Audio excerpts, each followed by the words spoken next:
Hey everybody, welcome to Send It Delivery Co. This will be my stream of consciousness narration of the videos from yesterday, which was Black Friday. I spent Thanksgiving visiting my dad in Ludington, and my stepmom told me that I should be as funny in my videos as I am in real life, so I'll give that my best effort. Here's me starting off the day, trying not to drift too much. I was fully unprepared for how long that video clip was going to be. Anyways, I need to verify my identity here. I'm still trying to get fired by Rody, and so far, my best efforts have not succeeded. They managed to capture the video or the photo right as I was actually smiling, and AI did not detect the many faces that I was making before that. Looks good. Thanks. You're the only one who ever says that, Rody. Anyways, my first pickup was at Tractor Supply, but I got that gig as I was actually on the way to buy 4 tires on rims near Tustin, Michigan, which is just a little bit south of Cadillac. Now here's a shot of me getting gas, because I figured you never get to see my face on the channel, and that was probably enough of that. So let's see some more driving in the snow, because most of the day can be summarized as driving in the snow, with a few exceptions of spinning wildly on icy dirt roads in the snow. In this case, I'm pretty sure I'm still driving to get the tires, because we'd see a shot of the tires themselves if I had reached that point. I'm not sure that the tires are significantly better than the ones that I have on the van, but they do seem to have slightly deeper tread. And I did go ahead and buy them, which was the theme of the day, Black Friday. The seller was asking $369, and I talked him down to $300 even, so I guess that is a Black Friday success story. Another success story would be if I stopped filming the snow, which was very beautiful and dangerous and snowy and ubiquitous, and pretty much I was driving through the snow, and I thought that for some reason everybody on YouTube would want to see it. For example, look at how the clouds changed.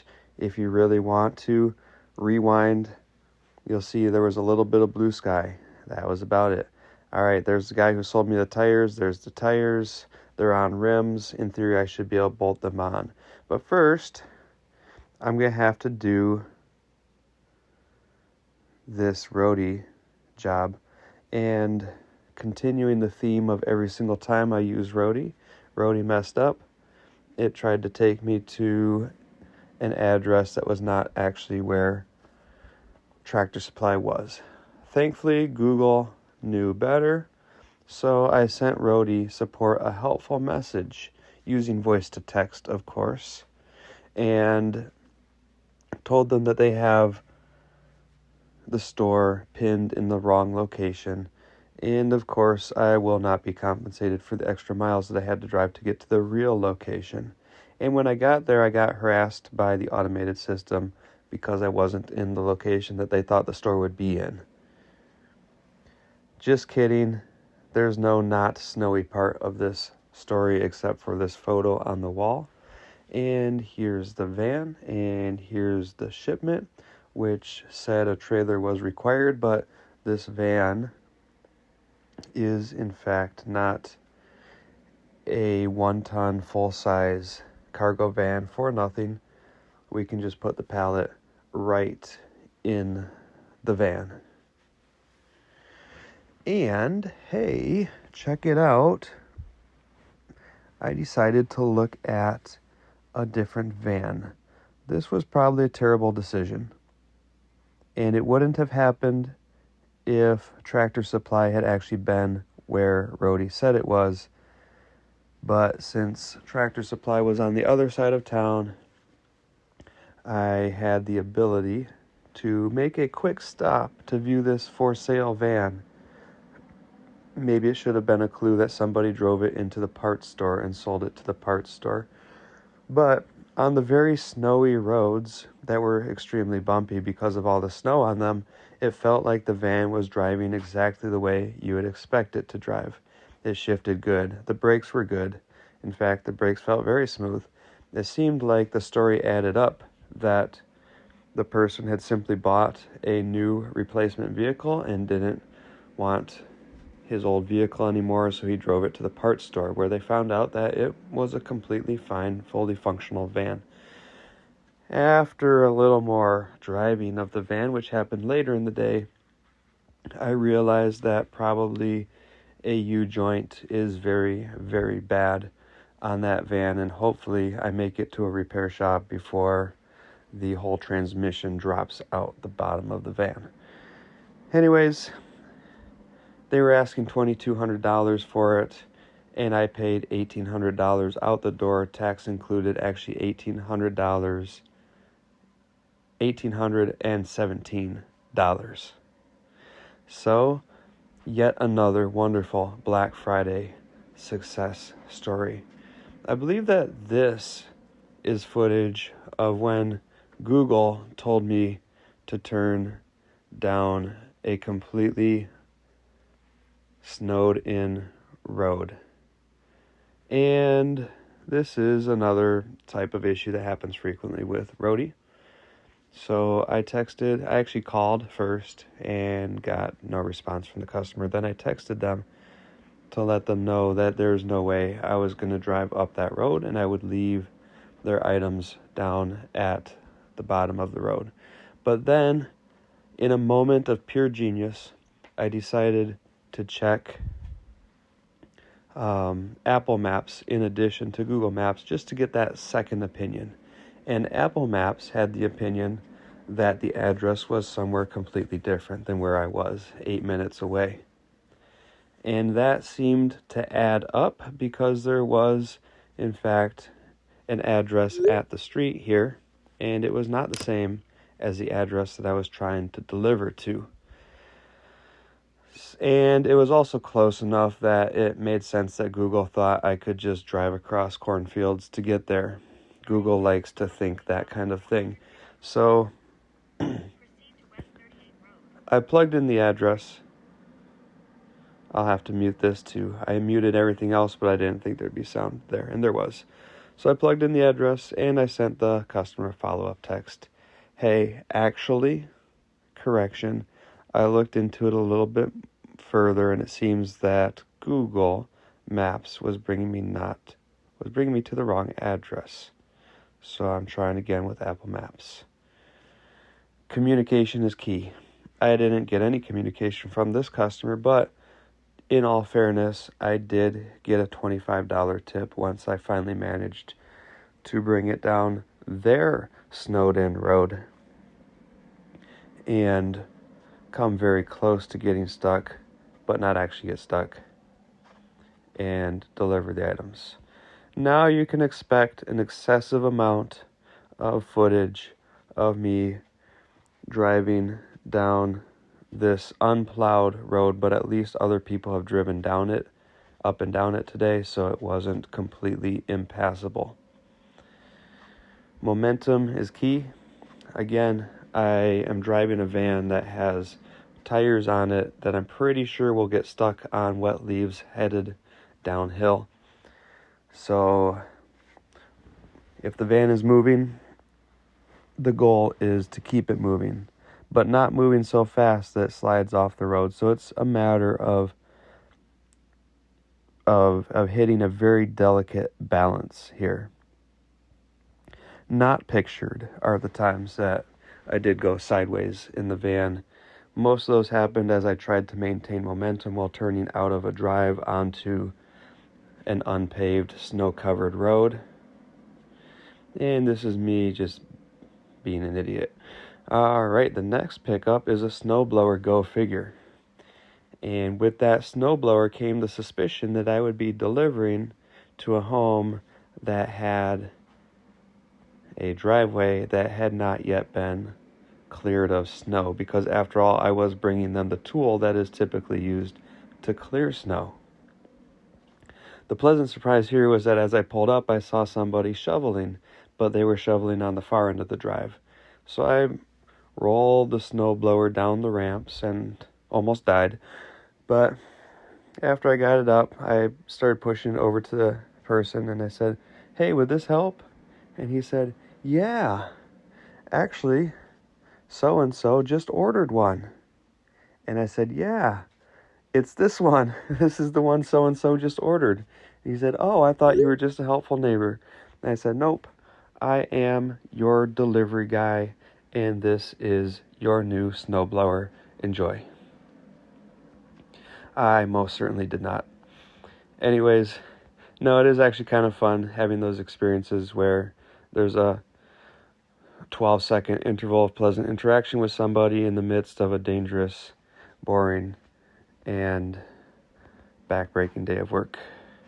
I will blur this out. This is where he signs his name, not that you could read it here. Maybe I'll keep that part. I try to blur out customers' names. If I ever miss one, I apologize to said customer. And then I take a picture here, and then I get a little video, which you already saw, because right now I'm screenshotting me taking a video, so it's a double video. I really need to fire my cameraman. He's terrible. Anyways, let's finish up this delivery. And now I got a couple more deliveries locked in. Inconveniently enough. No, actually this may all work out. It remains to be seen. But as much as I'm being sarcastic because it's almost 1 a.m. and my brain is too tired to do any other type of humor, as much as I'm being sarcastic, I do like to believe that everything works out for the best when you do your best that you can and make the best decisions you can with the information you have at the time, which is all we can ever really do. In this case, the information I had was that there were no visible spots to turn around, and I'd rather back up and go in the correct direction of travel than continue going forward and farther away from my ultimate destination. I attempted unsuccessfully. No, I didn't attempt. I thought about attempting to drift 180 on the narrow road, and I did successfully do that later, so hang tight. Stay around till the end of the video. You'll get to see me drifting in the other van as a means of turning around on a snow-covered road with no feasible turnaround. And I did do that successfully, which I'm pretty proud of, since I've never really driven rear-wheel drive vehicles before. Here's me transferring stuff to the other van and putting the battery back in, because I thought I really want to see how this van handles driving all the way to Ludington and making sure that it actually works, because I only test drove it for a few minutes because they didn't want me to really test drive it further, which kind of a red flag. But anyways, the other red flag is that it won't start. And this was a continuous issue. They made it sound like it's pretty darn easy to start it with a screwdriver. You don't need the key because such and such is broken, but you can use the key. Well, it turns out you can do whatever you want. It's really hard to start this van. I got stuck going up this hill in the snow, and I had to back all the way down the hill as the truck, who appeared at the top, of course, right as I was trying to also appear at the top, waited for me.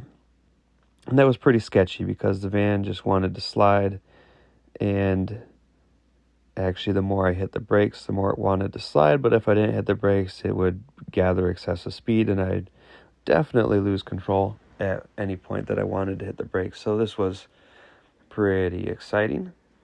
It's not very exciting to watch it, I'm sure, but it was exciting to live it. So anyone watching this video, if you want it to get more exciting, what I recommend is that you take a large rear-wheel drive vehicle with poor tires on it and try to drive up a snowy hill with oncoming traffic. That will be way more exciting for you than watching this video. And I encourage you to give it a shot.